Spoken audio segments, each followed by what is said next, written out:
VPN services have become an imperative asset to protect your personal information from hackers. Surfshark VPN offers real-time alerts when your personal info is at risk of being hacked. Surfshark also allows you to access region-locked content, so if you're missing out on Netflix's Unsolved Mysteries, which I loved by the way, Surfshark has over 1,000 servers in 56 countries.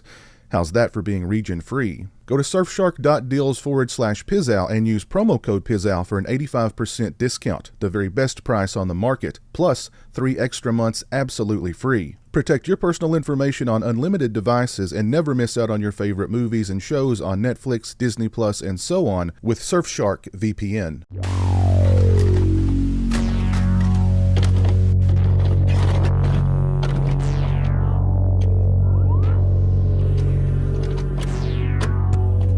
When it comes to review requests from my patrons, I never know what to expect.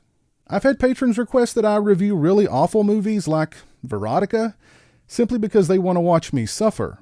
And I've had patrons request that I review awesome movies like Dead Man's Shoes, which I'd never seen before. However, when a new patron of mine named Brian Pacheco requested that I review Toys Are Not for Children, and specifically asked that I go into the movie knowing as little about it as possible, I had no idea what I was in for. And now, after having seen the film, I feel like I'm an accessory to a crime. So right off the bat, I need to say this. Toys Are Not for Children is a different kind of movie. Toys Are Not for Children isn't horror. As a matter of fact, I'm not sure which genre it would fall into. Toys Are Not for Children is about a young woman named Jamie. Jamie has some major issues when it comes to her father, who split when she was 6. Even though her old man is out of the picture, he still sends her toys. Lots of toys. And it seems like he's continued sending her toys, even though she's no longer a child. But Jamie loves her toys. Like, really loves her toys. The movie actually opens with Jamie lying naked in bed, lovingly caressing one of her stuffed toys while repeating, "Daddy, oh daddy, oh dear." Jamie lives with her mother, who constantly speaks ill of her father and his quote-unquote women. She thinks all men are evil and has put some very negative views about sexuality in her daughter's head. Eventually, Jamie's mother kicks her out of the house because she sees too much of her father in her. Jamie then takes up with Charlie, a co-worker. Anybody want to take a stab at where Jamie works? A toy store.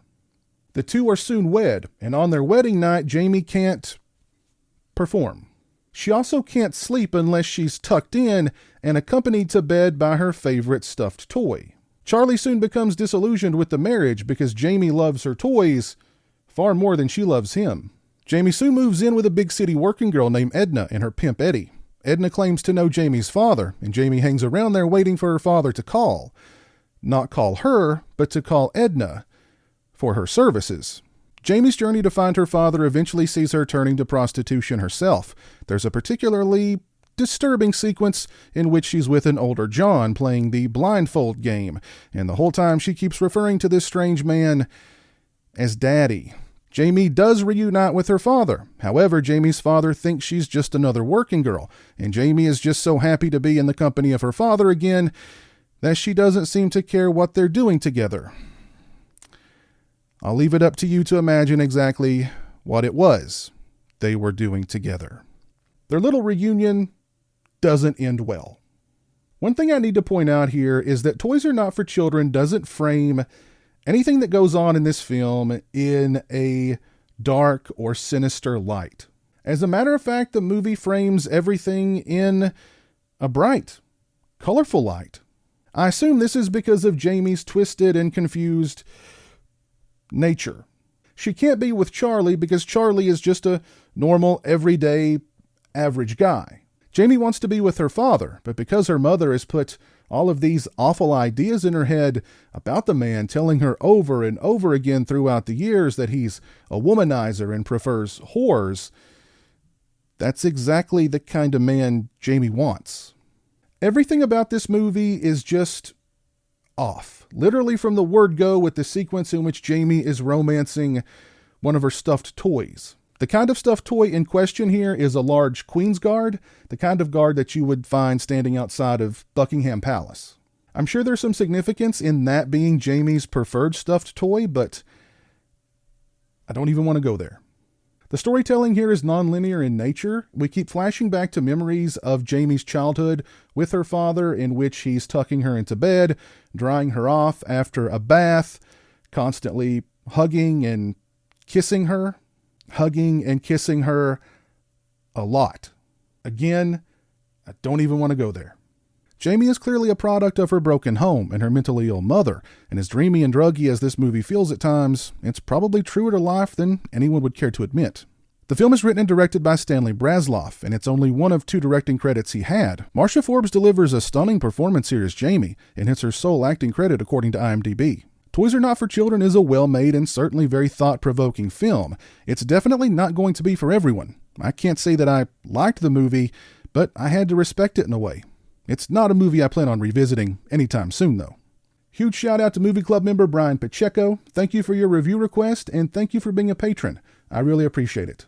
If you'd like to have a say in what movies I review on this channel, follow the link in the description or head over to patreon.com/pizowell and join the Movie Club today. If you've seen Toys Are Not for Children, please let me know your thoughts on the film down in the comments section below. If you like this video, please leave it a thumbs up and share it on social media. If you're not following me on social media, those links are in the description. As always, thanks so much for watching. I really appreciate it. Take care, and until next time, peace.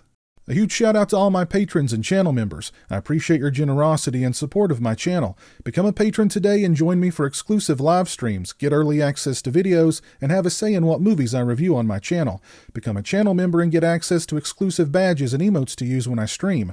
Links are in the description.